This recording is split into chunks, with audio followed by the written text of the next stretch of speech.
atau mampir toko mebel beli kursi dibawa ke DPRD. Ya boleh dibawa ke DPRD, tapi kan nggak boleh dimasukkan ke ruang sidang di DPRD. Tolong digaris bawah ini.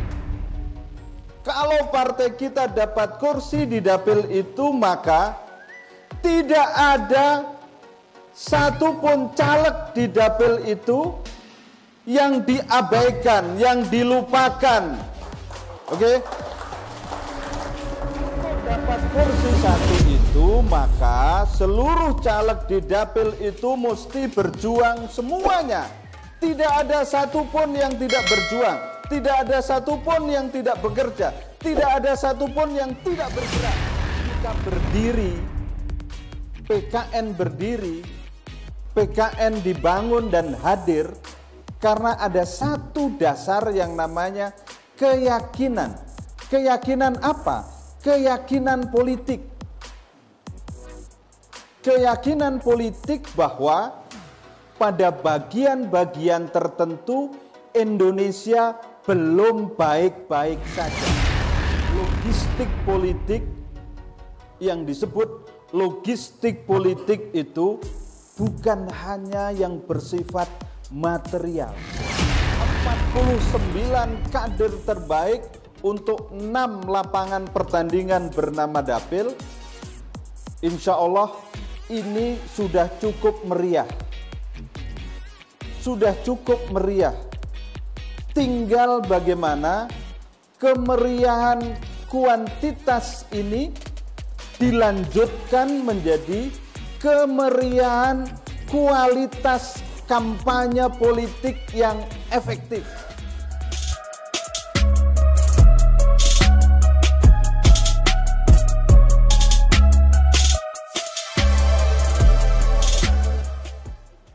Assalamualaikum warahmatullahi wabarakatuh. Selamat siang, salam sejahtera untuk kita sekalian. Salam Nusantara. Yang saya hormati Sekjen, para Waketum, jajaran pimpinan nasional, Ketua Pimda Jawa Barat dan seluruh jajaran pengurusnya, Ketua Pimcap Kota dan Kabupaten Bogor, para caleg DPR, DPRD Provinsi, dan DPRD Kabupaten Bogor dan Kota Bogor, khusus ini, Kabupaten dan Kota Bogor, para pejuang PKN di tingkat kecamatan, tingkat desa dan kelurahan di Bogor Raya ini, kader-kader yang saya cintai dan saya banggakan. Puji syukur alhamdulillah siang hari ini kita bisa berkumpul di tempat yang penuh inspirasi. Tempat ini dipilih karena mengandung elemen inspirasi. Tempat ini dipilih karena di sini ada sesuatu yang baru dan beda. Bukan tempat yang biasa.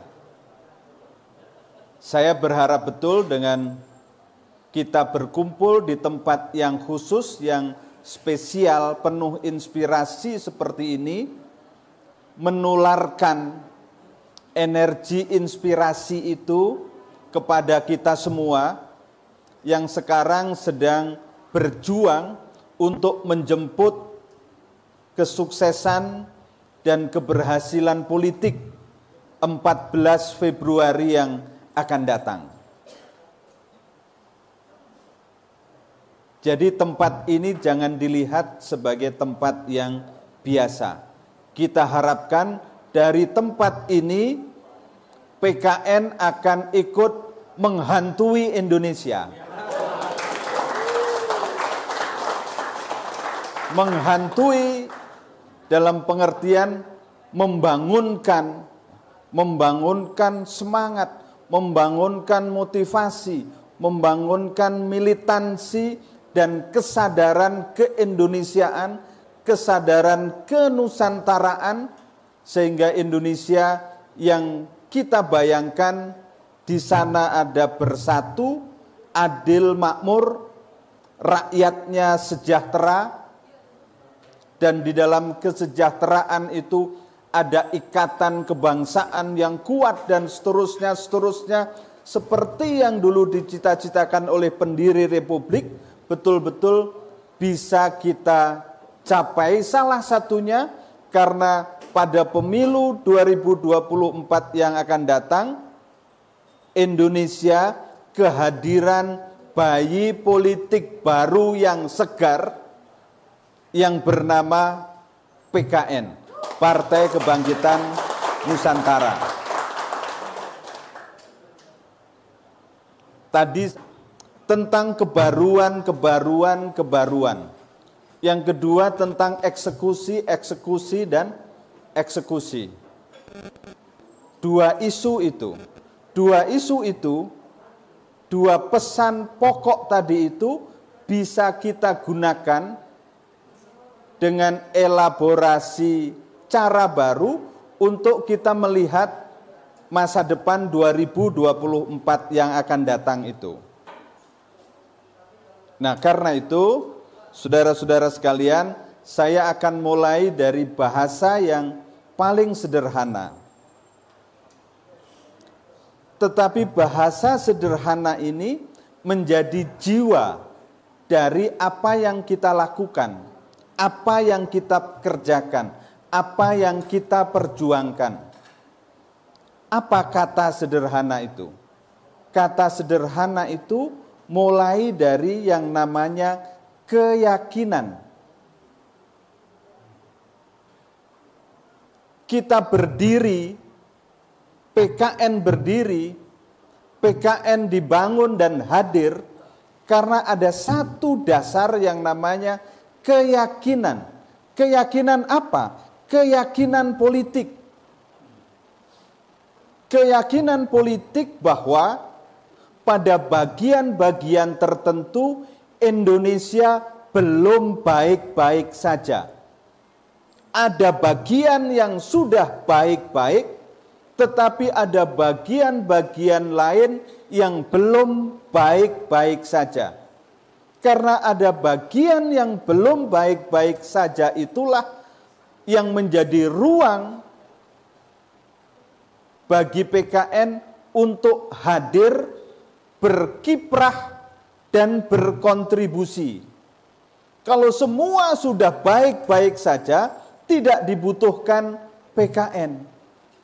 Kalau semua sudah berjalan sebagaimana cita-cita pendirian Republik ini, PKN tidak perlu ada, tidak perlu hadir, tidak perlu dibangun, tidak perlu kumpul-kumpul seperti ini, tidak perlu ada caleg DPR-nya PKN, tidak perlu ada caleg DPRD-nya PKN, tidak perlu ada Pimnas, Pimda, Pimcap, Pimcam, Pimdes PKN, tidak perlu ada kader-kader PKN, sudah, karena sudah baik-baik saja semua. Tetapi karena kita tahu, kita mengerti bahwa ada bagian yang belum baik-baik saja, maka kader-kader yang terhimpun di dalam PKN terpanggil untuk hadir. Hadir itu bukan hanya ada, tetapi hadir itu artinya berkiprah, berperan, dan berkontribusi. Ini satu prinsip dasar di awal. Keyakinan itu. Kalau kita tidak berangkat dari keyakinan itu, maka kita tidak punya fondasi jiwa. Kita tidak punya nyawa politik untuk kita hidup dan berkiprah. Satu. Yang kedua, saudara-saudara sekalian, yang kita butuhkan adalah optimisme dan kerja keras. Partai baru yang menggerakkan apa? optimisme. Partai baru yang menggerakkan apa? Kerja keras. Kalau tidak ada optimisme, tidak ada kerja keras, maka partai baru itu akan berjalan di tempat. Partai baru itu juga akan sama dengan ruang yang tadi ingin kita masuki. Partai baru itu hanya akan biasa-biasa saja, dan biasa-biasa saja hadir di ruang yang belum baik-baik saja. Kalau biasa-biasa saja hadir di tempat yang belum baik-baik saja, maka di situ tidak akan menjadi energi untuk perbaikan republik ini. Jadi mesti ada yang namanya optimisme dan kerja keras. Caleg kalau tidak optimis dan tidak mau kerja keras, maka dapilnya ibarat lahan ini, itu tidak pernah dibuka lahannya, tidak pernah diolah, tidak pernah ditanami. Jadi lahannya menjadi lahan yang mangkrak. Apa mangkrak? Apa? Terbengkalai. Ada lahan yang bernama dapil, tapi kalau caleg-calegnya tidak optimis dan tidak mau kerja keras, maka lahan itu tidak pernah dibuka, tidak pernah diolah, tidak pernah dikelola, tidak pernah ditanami, tidak pernah dikasih irigasi, tidak pernah dipupuk, tidak pernah disemprot hamanya, dan karena itu nanti 14 Februari tidak mungkin ada buahnya.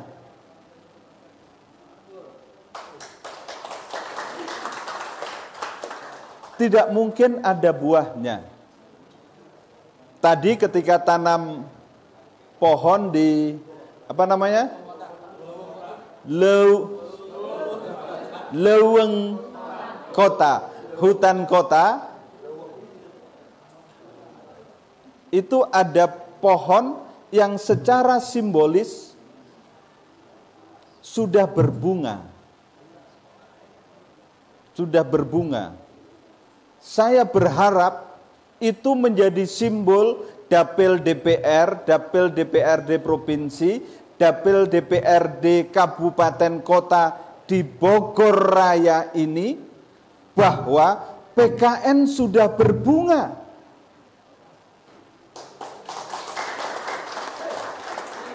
Dan 3 bulan ke depan bunga itu menjadi buah. Buahnya berupa apa? Buahnya berupa suara yang cukup untuk dikonversi menjadi kursi. Berapa kursi? Sebanyak mungkin kursi. Sebanyak mungkin kursi. Mengapa sebanyak mungkin kursi? Tadi saya mendapatkan laporan, kita semua juga mendengarkan informasi dari Ketua Pimda. Di Kota Bogor itu ada 29 caleg DPRD. Di Kabupaten Bogor ada 49 caleg DPRD Kabupaten Bogor. Caleg DPRD provinsinya 9 Kabupaten Bogor, yang Kota Bogor 3. Caleg DPR-nya yang dapil 5 dan dapil 3 juga lengkap. Artinya apa? Artinya PKN meskipun baru, di Bogor Raya ini caleg-calegnya relatif lengkap.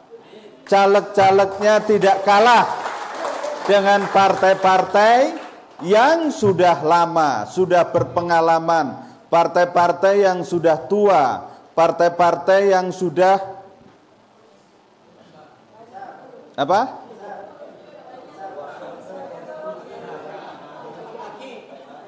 Aki-aki, mana aki-aki.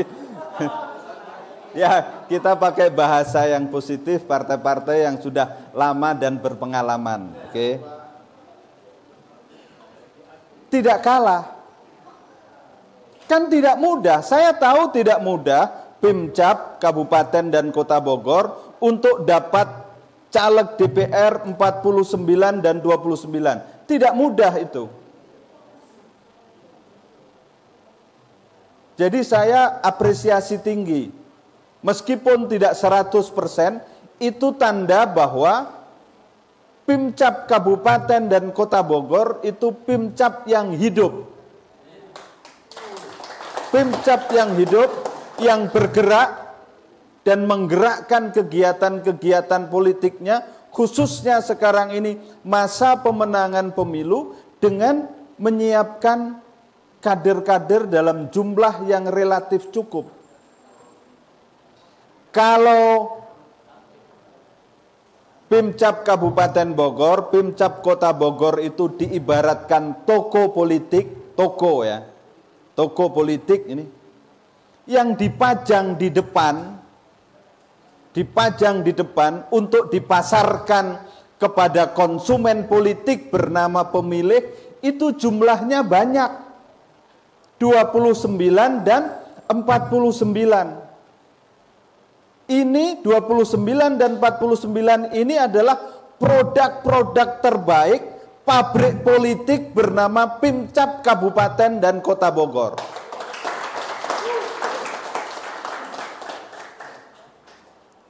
Nah, sekarang bagaimana caranya 29 dan 49 ini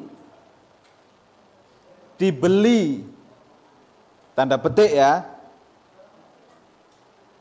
dibeli, dipilih oleh para pemilih di dapil masing-masing. Dipilih itu adalah cara atau mekanisme memberi mandat, cara atau mekanisme memberi kepercayaan dan amanah politik lewat pemilihan di TPS-TPS.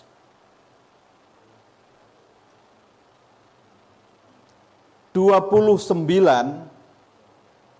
kota berapa dapil? 29 kader-kader terbaik untuk 5 lapangan pertandingan yang bernama dapil. 49 di Kabupaten Bogor berapa dapil? 6 dapil. 49 kader terbaik untuk 6 lapangan pertandingan bernama dapil. Insya Allah ini sudah cukup meriah. Sudah cukup meriah.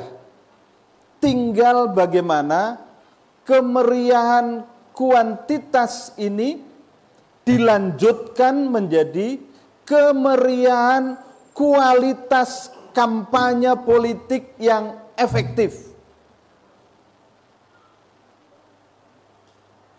Kampanye politik yang efektif. Nah, saya mau bicara kampanye politik yang efektif ini.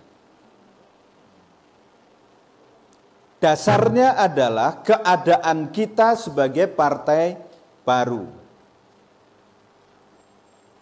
Tadi Ketua Pimda menyebutkan bahwa salah satu realitas kita, ya, kenyataan yang kita hadapi sekarang ini adalah padat militansi, ya kan? Ya, padat militansi, surplus militansi, tetapi agak sepi logistik. Ya kan?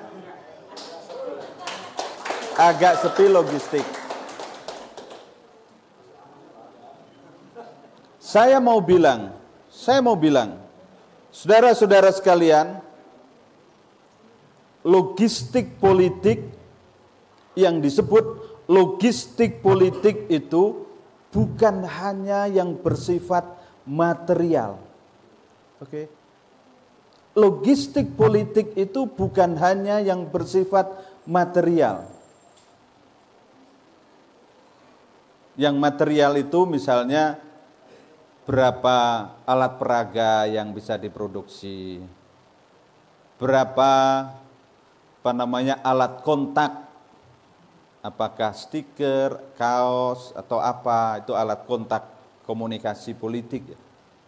Iya, itu betul, itu logistik politik. Logistik politik itu gunanya apa? Gunanya adalah perantara komunikasi, perantara untuk mengenalkan dan meyakinkan tentang partai kita dan tentang masing-masing caleg ke pemilih di dapil masing-masing, bahwa partai kita dan caleg-caleg kita layak dipilih dan dipercaya. Namanya sarana, alat, wasilah untuk komunikasi. Apakah itu tidak penting? Penting. Siapa bilang tidak penting? Penting. Tetapi ada logistik lain yang juga penting, yang kadang-kadang tidak bisa diberi angka, tidak bisa dinilai. Apa? Tadi itu. Keyakinan dan militansi juang. Keyakinan dan militansi juang. Logistik material yang bersifat material itu bisa digilas, bisa dikalahkan, bisa dilawan oleh militansi perjuangan.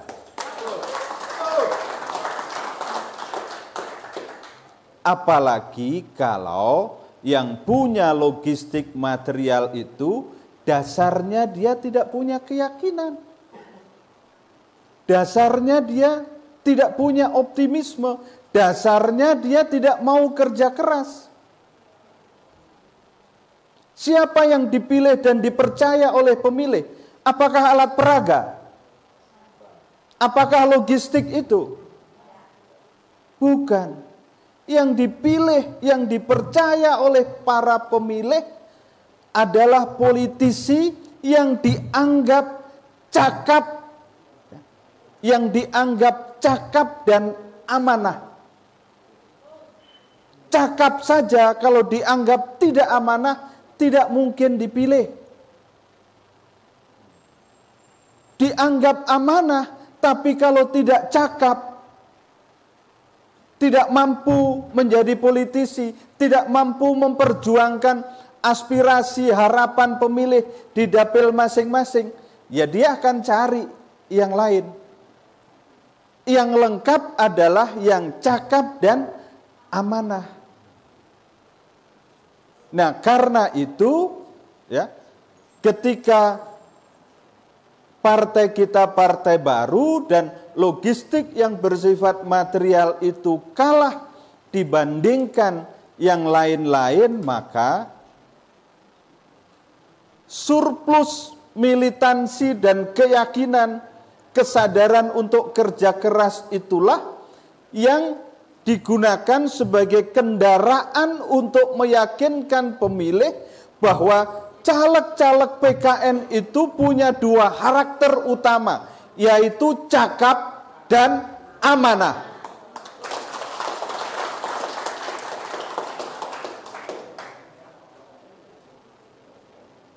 Mengapa ini saya sampaikan? Karena kalau dari berbagai survei,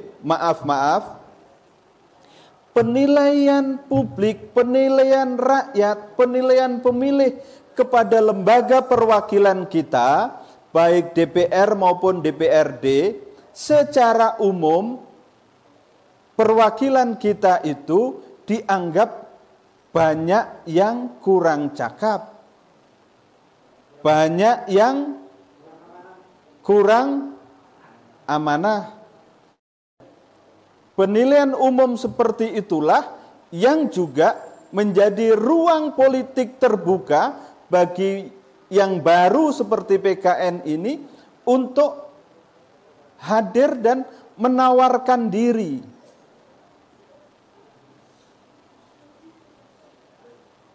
Jadi tugas para caleg dan tim suksesnya, tim kampanyenya, tim perjuangannya adalah meyakinkan, mengenalkan dan meyakinkan kepada para pemilih di dapil masing-masing bahwa caleg-caleg PKN itu bukan hanya cakap tetapi juga amanah. Bukan hanya amanah tetapi ketika diberi amanah, diberi kepercayaan akan sanggup, akan mampu menunaikan amanah itu karena punya keterampilan-keterampilan politik.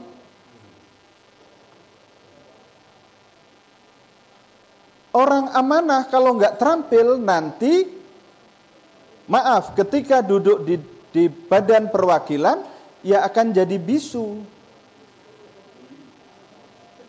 Tidak tuli. Orang amanah tidak tuli.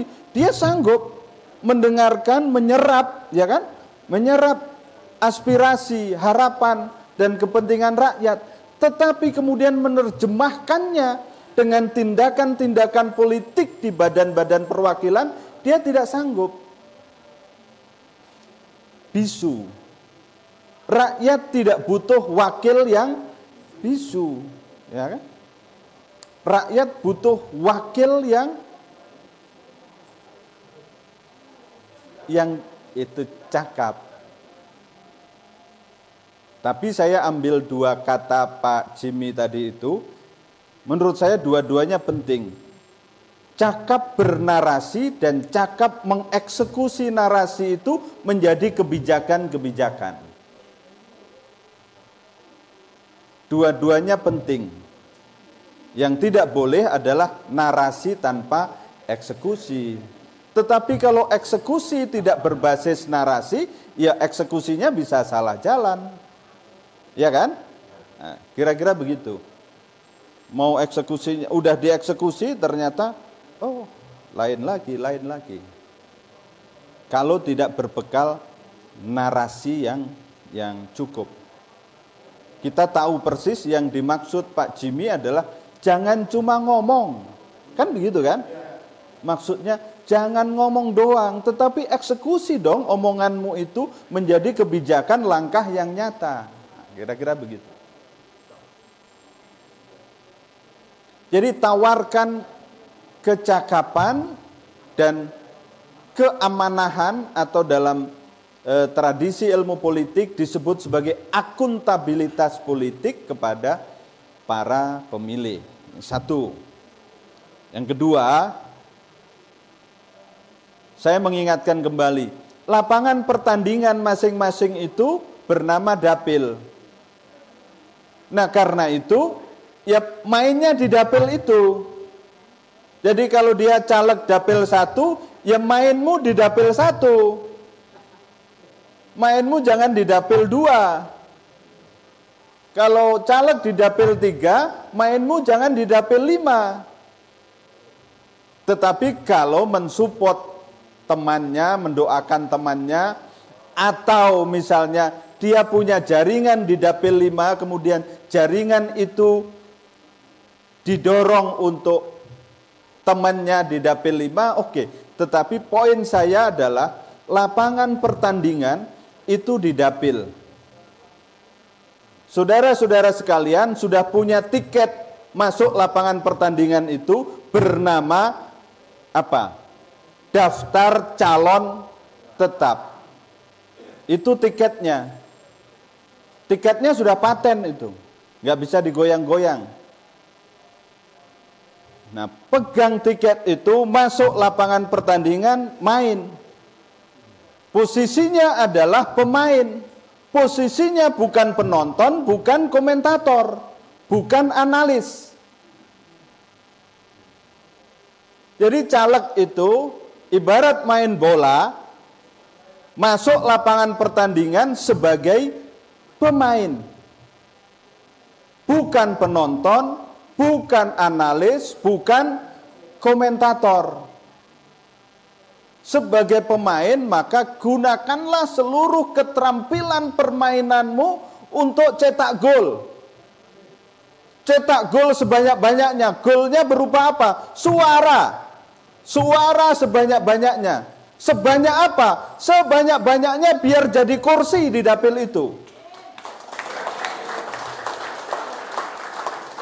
Sebanyak apa pertanyaannya? Bisa dihitung. Patokannya sebagai partai baru, mari realistis.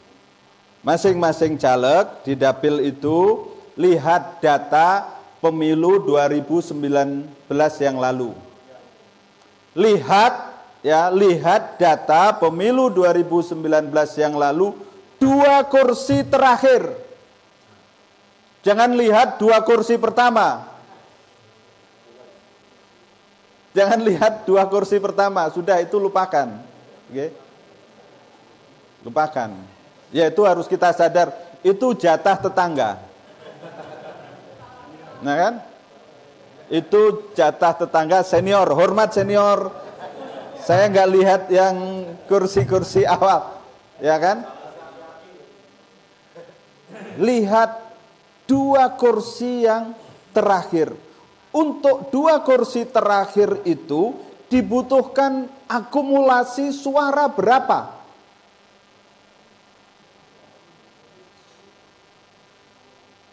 Misal, kursi terakhir 18.000, misal. 2 kursi yang terakhir 20.000, misal nih. Itu bisa jadi patokan. Kalau caleg-caleg di dapil itu secara akumulatif tembus 20.000, yakinlah kita akan dapat kursi di situ.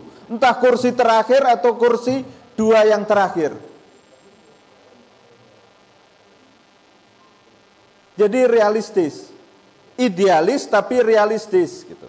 Idealis itu apa? Idealis itu artinya ya kita punya keyakinan memperjuangkan dapat kursi di situ. Realistis itu apa? Ya kita buru kursi yang ujung-ujung. Ya kalau realistis maksud saya seluruh caleg di situ jangan membayangkan di dapil itu partai kita akan dapat 2 kursi. Jangan dulu. Ya nanti pemilu yang akan datang boleh. Tapi pemilu sekarang, pemilu pertama ini targetnya di dapil itu dapat kursi. Dapat kursi itu ya sudah 1 aja. Untuk dapat kursi 1 itu maka seluruh caleg di dapil itu mesti berjuang semuanya. Tidak ada satupun yang tidak berjuang, tidak ada satupun yang tidak bekerja, tidak ada satupun yang tidak bergerak. Karena kalau yang bergerak, yang bekerja cuma 1, 2, 3 dari banyak caleg di situ, sulit sebagai partai baru kita akan dapat kursi di dapil itu. Sulit. Tapi logiknya begini, saudara-saudara sekalian, saya sampaikan di mana-mana. Kursi itu siapa yang punya? Dalam sistem pemilu kita, peserta pemilunya adalah partai politik. Partai politik peserta pemilu. Tidak ada perseorangan peserta pemilu, kecuali Dewan Perwakilan Daerah, itu perseorangan peserta pemilu. Karena itu, kursi itu dibagi kepada partai politik. Kursi partai di setiap dapil berdasarkan alokasinya. Kalau 10 kursi itu dibaginya ke siapa? Kepada partai-partai politik. Kalau partai itu sudah dapat kursi, baru pertanyaannya, siapa yang duduk di kursi yang diperoleh oleh partai itu? Nah, karena itu, pertama-tama yang penting adalah bagaimana partai kita itu di dapil itu dapat kursi. Itu dulu pikirannya. bagaimana partai kita di dapil itu dapat kursi dulu. Jangan berpikir melompat, saya yang duduk di kursi itu. Gitu. Kalau melompat, saya yang duduk di kursi itu, kursinya nggak dapat, mau duduk kursi tetangga.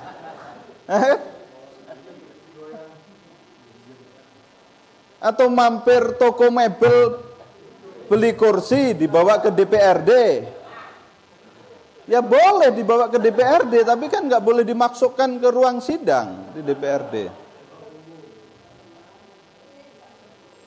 Jadi bagaimana caranya di setiap dapil itu partai kita dapat kursi dulu.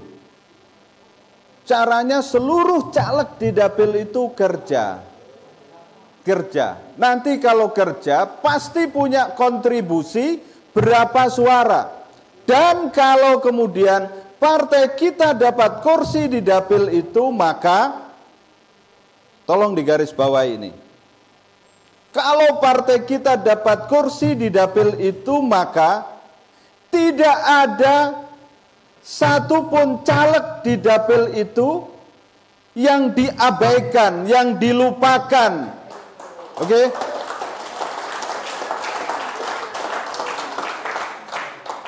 Tidak boleh.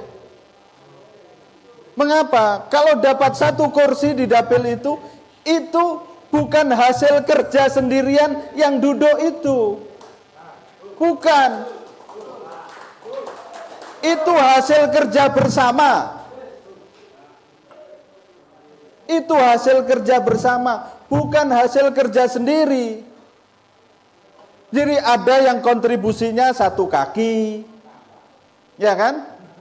Ya ada kan? Ada yang kontribusinya 1/2 kaki.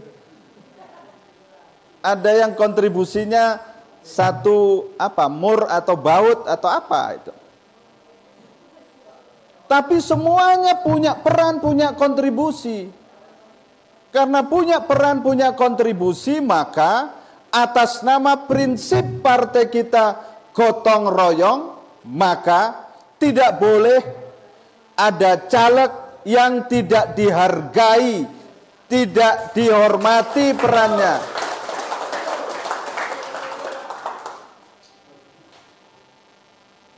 Karena itu yang duduk mesti ngerti, gitu. Yang duduk siapa? Yang perolehan suaranya terbanyak, ya kan? Karena perolehan suaranya terbanyak itu kalau perolehan suara pribadi nggak cukup, dia berangkat juga oleh keringat politik teman-temannya di dapil itu, maka dia mesti sadar bahwa nyawa politiknya bukan dia yang menentukan sendiri. Nyawa politiknya itu diukir bareng untuk jadi nyawa itu. Gitu.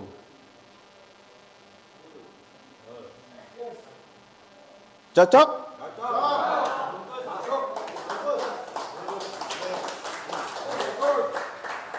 Nah, karena itu saudara-saudara sekalian, saya sarankan bikinlah kerjasama baik-baik dari awal. Bikinlah perjanjian kerjasama baik-baik dari awal. Gitu. Kalau ada yang duduk, maka yang duduk itu punya kewajiban, ya kan? Nanti punya kewajiban memberikan rasa hormat. Bentuk rasa hormatnya kepada caleg-caleg yang lain apa? Silahkan dirumuskan yang masuk akal, ya kan? Yang wajar, yang masuk akal. Jangan misalnya duduk ya tiap bulan saya digaji 15 juta misalnya. Ya bagaimana kan nggak logis, ya kan? Ya, itu bukan menolong saudaranya, itu mencekik saudaranya namanya. Ya kan? Bukan begitu. Tetapi prinsipnya adalah bahwa tidak boleh ada caleg yang sudah berjuang bersama-sama kemudian dilupakan, diabaikan, dianggap tidak punya peran, dianggap tidak punya kontribusi, dianggap sampah. Tidak boleh. Haram hukumnya itu di PKN.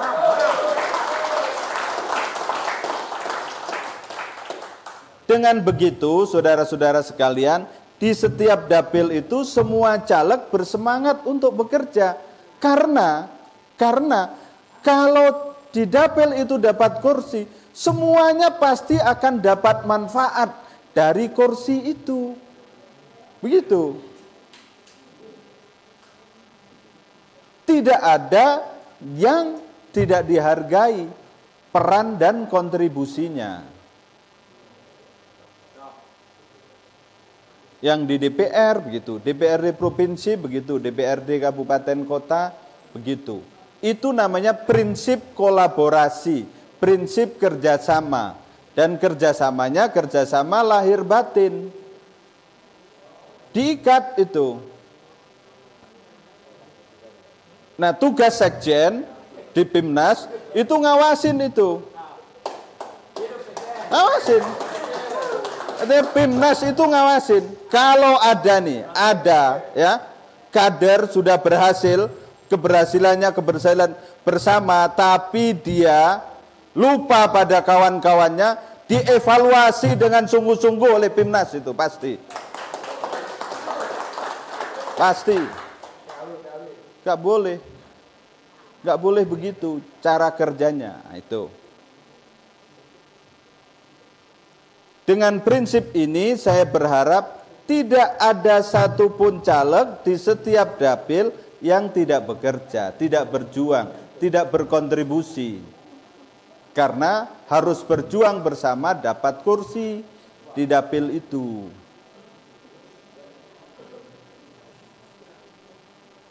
Yang keempat, saudara sekalian, titik perjuangannya dari mana? Lapangan pertandingan bernama dapil. Dapil itu kalau di kabupaten kota kan gabungan kecamatan kan?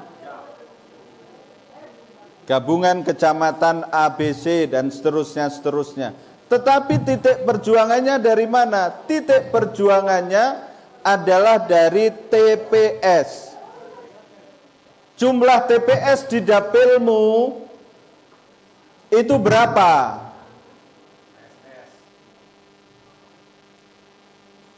Suara minimal untuk dapat kursi di dapilmu itu berapa? Karena itu hitunglah. Kalau di rata-rata untuk dapat suara yang cukup dikonversi jadi kursi di dapil itu, per TPS rata-rata itu mesti menghasilkan suara berapa? Rata-rata. Mengapa rata-rata? Karena pasti ada TPS yang gemuk hasilnya. Ya, misalnya ini Pak Dev ya. Ini bukan karena Pak Dev gemuk, bukan. Sama saya. Ya. Nah, kalau TPS-nya Delf ini, TPS di sebelah rumahnya, ya kan? Ya kan pasti perolehan suaranya di situ pasti lebih gemuk kan dibandingkan TPS yang jauh.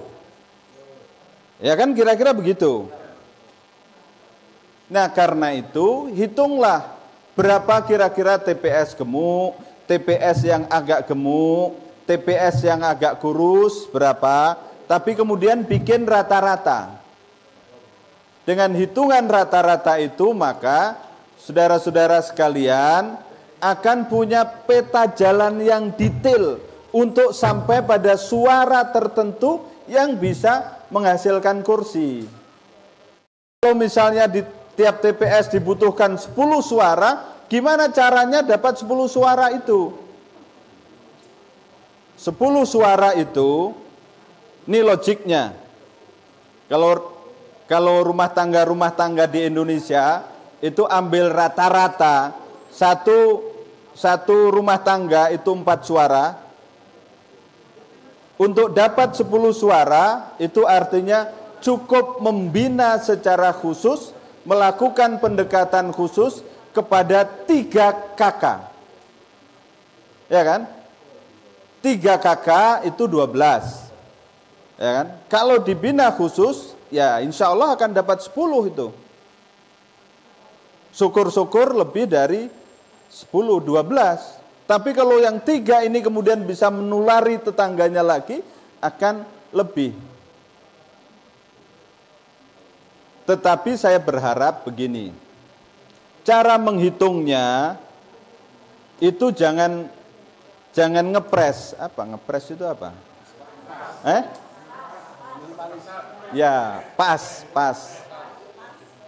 Jadi kalau misalnya ingin dapat suara 10.000, jangan ngitungnya itu 10.000.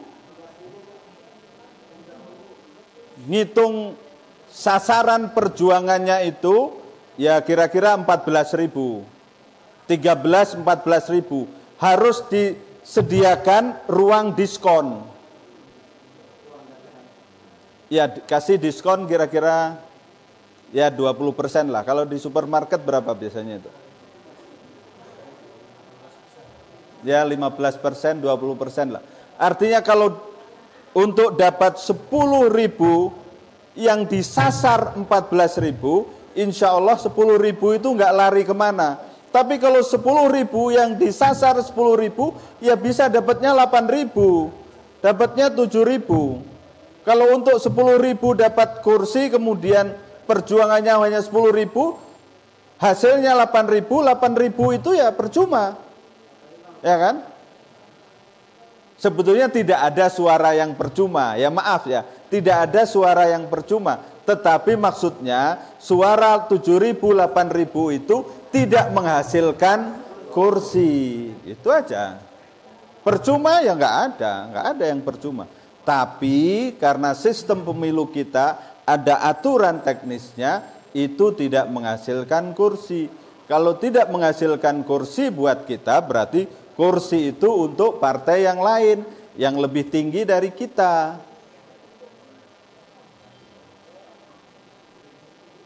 Nah, karena itu sasarannya, ya sasaran kampanye, sasaran sosialisasi atau titik-titik itu mesti lebih tinggi sedikit. 20%, 30% dari angka minimal yang dibutuhkan dapat kursi itu. Apakah bisa persis? Ya nggak ada, politik yang persis ini bukan matematika. Bukan pelajaran matematika di SD, SMP, atau ya misalnya kuliahnya fakultas MIPA jurusan matematika misalnya, ngitung pemilu meleset dia. Iya betul. Karena ini beda, ini bukan urusan matematika, meleset ya. Teori matematikanya canggih, tapi kalau matematika pemilu meleset. Nah, salah satu caranya adalah dengan memberikan tadi itu, ruang diskon tadi itu, mesti lebih tinggi sedikit dari sasaran atau target yang dituju. Tapi basisnya sekali lagi TPS. Karena dengan TPS itu bisa dihitung. Dan saudara-saudara sekalian, jauh lebih bagus kalau tidak ada satupun TPS yang jong. Apa jong ya istilahnya? Kosong. Jadi upayakan betul tidak ada satupun TPS yang kosong, yang tidak berbuah. Sedikit banyak usahakan ada. Apakah mudah? Tidak mudah. Kalau mudah tidak perlu pejuang-pejuang PKN, serahkan yang lain kalau mudah. Ini karena berat, ini ya butuh Dev, butuh Andika, butuh semua caleg nih. Butuh kader-kader PKN. Partai baru dengan spirit baru, dengan cara kerja baru, dengan tradisi baru, dengan gagasan dan pikiran-pikiran baru.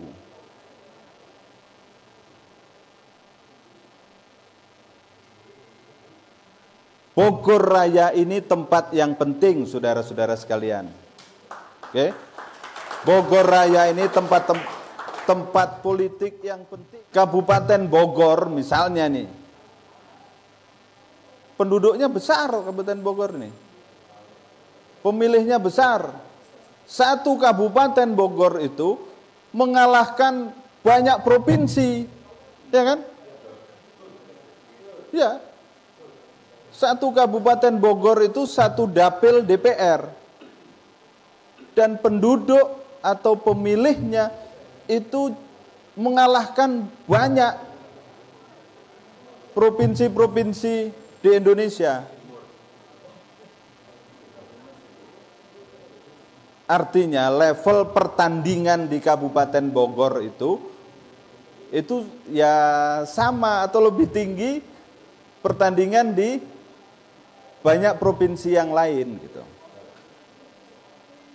Kota Bogor itu juga punya nilai politik yang tinggi. Jumlah penduduk dan pemilihnya memang tidak sebesar Kabupaten Bogor. Tetapi Kota Bogor itu punya nilai historis, punya nilai politik, punya keunikan sejarah dan seterusnya relasi administrasi, relasi politik Bogor dengan Jakarta dan seterusnya. Karena itu punya kekhasan.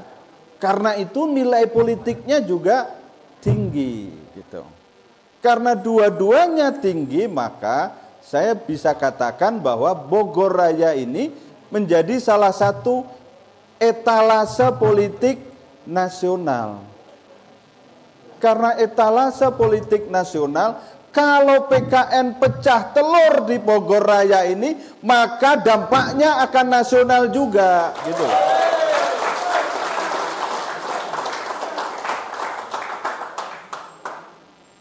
Artinya, saudara-saudara sekalian, sekarang ini sedang berjuang untuk melukis, mengukir yang namanya dampak nasional itu. Jangan dibayangkan dampaknya cuma lokal Bogor Raya, tidak. Ini dampaknya luas. Ini bagian dari wajah politik PKN, wajah Nusantara. Nah, nanti detail-detailnya itu bagian Bapilu. Ini ada Pak Arifin, nanti ada Pak Ferry. Ini beliau ini dulu di KPU Sumatera Barat, jadi bisa diajak diskusi lebih detail bagaimana caranya kita bisa pecah telur di Bogor Raya ini. Dan pecah banyak nih. Mau banyak apa sedikit? Mau sedikit atau banyak? Yakin? Yakin? Bisa? Bisa? Kurang keras? Bisa nggak? Bisa. Bisa.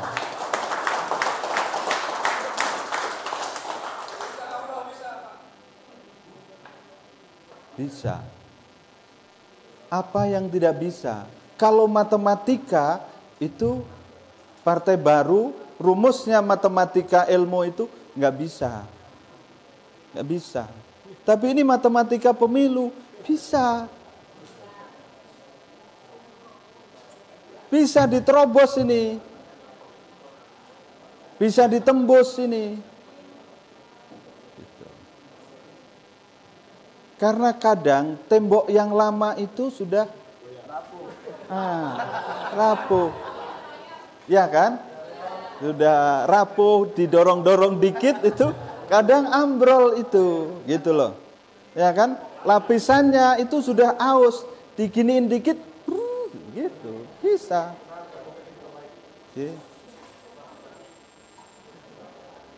Nah, yang baru itu di sana hadir namanya harapan. Siapa yang bisa membendung harapan? Saya mau tanya, siapa yang bisa membendung harapan? Yang bisa membendung harapan itu hanya dua, takut dan malas. Oke. Yang bisa membendung harapan itu takut dan malas. Tetapi kalau harapan itu didorong oleh berani dan kerja keras, maka harapan itu tidak bisa dibendung siapapun.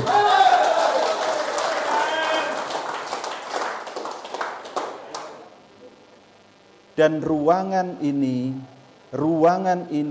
adalah simbol harapan yang mengendarai keberanian dan kerja keras.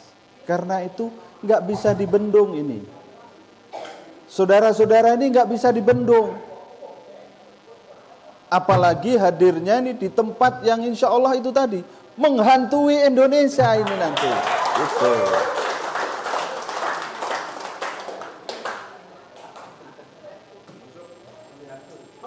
Ya kan? Nah, saya harus menghentikan itu sampai di sini. Nanti sesi detailnya adalah bagian Bapilu. Nanti Pak Sekjen masih nungguin di sini nih. Pak Sekjen ini orangnya rajin sekali, ya kan? Jangan lari-lari nih nungguin di sini, ya kan?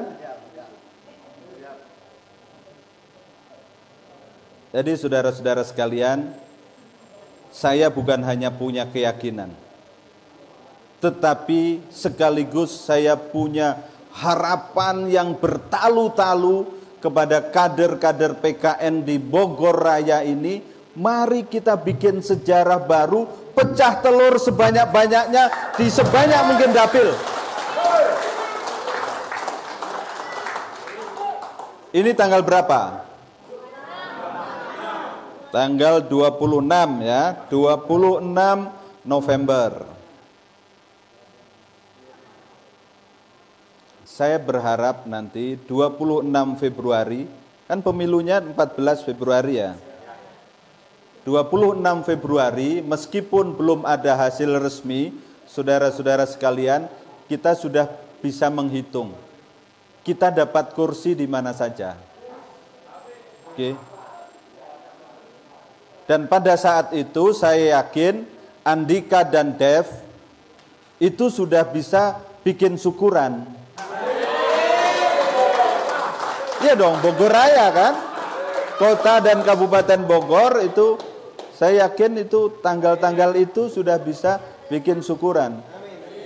Mau syukurannya di sini kita minta izin Pak Jimmy Hantu, menurut saya juga nggak mungkin ditolak kan? Tapi boleh, syukurannya di tempat lain juga boleh. Tetapi saya harap betul akhir Februari itu Bogor Raya itu sudah dipenuhi kesyukuran-kesyukuran politik dari kader-kader PKN karena kita punya prestasi di Bogor Raya ini.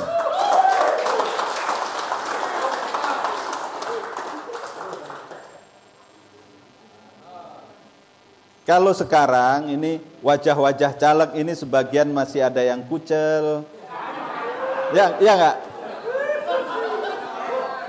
itu yang belakang agak kucel-kucel tuh. Ya kan? Ya kan? Ya kan? Ya wajar. Partai baru kalau wajah calegnya cerah semua, itu bukan partai baru. Partai lama aja lihat itu banyak yang kucel juga, ya kan? Apalagi partai baru, ya kan?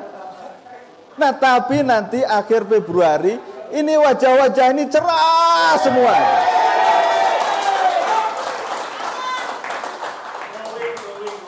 Ya, glowing, ya kan? Nanti bulan Februari itu, ya, itu namanya bulan glowingisasi wajah-wajah.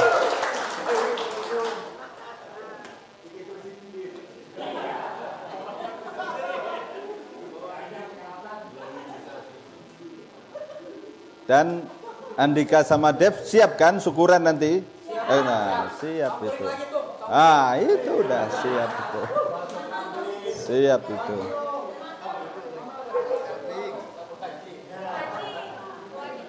Mana?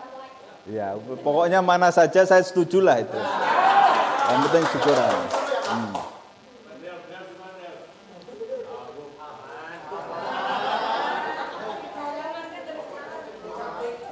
nggak apa-apa. Dev ini perjalanan kira-kira hampir 3 bulan ke depan, kalau turun susut 2-3 kilo nggak apa-apa. Ya kan, bagian dari perjuangan, tidak apa-apa, ya kan? Tapi nanti habis Februari naik lagi. Naik lagi.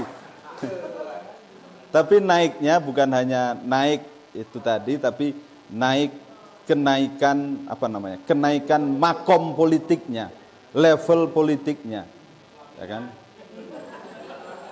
Oh, naik pelaminan juga, ya nggak apa-apa. Tuh,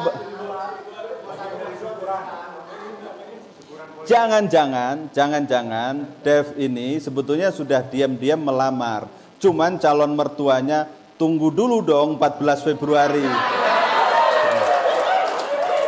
Jangan-jangan, ya kan? Ya kan? Jadi calon mertuanya minta maharnya adalah hasil 14 Februari. Jangan-jangan. Makanya itu tantangan. Jadi saudara sekalian, saya ingin akhiri bahwa etapa perjuangan kita ini adalah etapa perjuangan yang berat. Perjuangan yang tidak mudah, perjuangan penuh tantangan. Tetapi di dalam perjuangan yang penuh tantangan, tidak mudah, banyak kesukaran, itulah kita punya kesempatan untuk merintis, membangun sejarah baru. Dan sejarah politik baru di Indonesia tahun 2024 adalah PKN. PKN. PKN. PKN. Itu sejarah politik baru 2024. Ayo kita ulang lagi. PKN. PKN. PKN.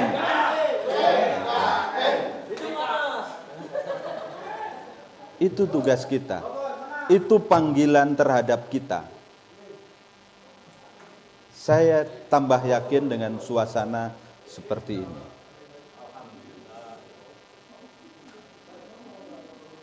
Sejarah baru itu penting.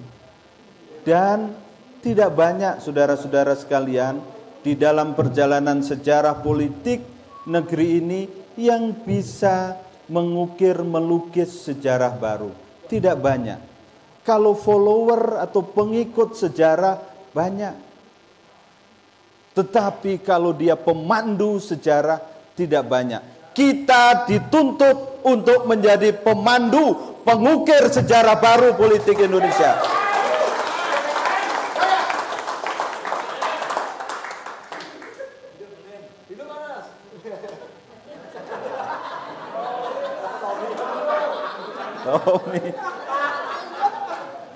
Tommy ini. Iya. Ini masih ada sisa-sisa Aremanya ini. Saya ingin menyempurnakan semangat kita ini dengan yel-yel perjuangan kita. Nusantara bangkit, PKN jaya, Bogor Raya menang. Oke? Ya. Boleh berdiri? Ayo, boleh berdiri semua. Nusantara! Nusantara! Nusantara! PKN! PKN! PKN! Bogor Raya! Bogor Raya! Lebih keras lagi! Bogor Raya! Terima kasih. Assalamualaikum warahmatullahi wabarakatuh.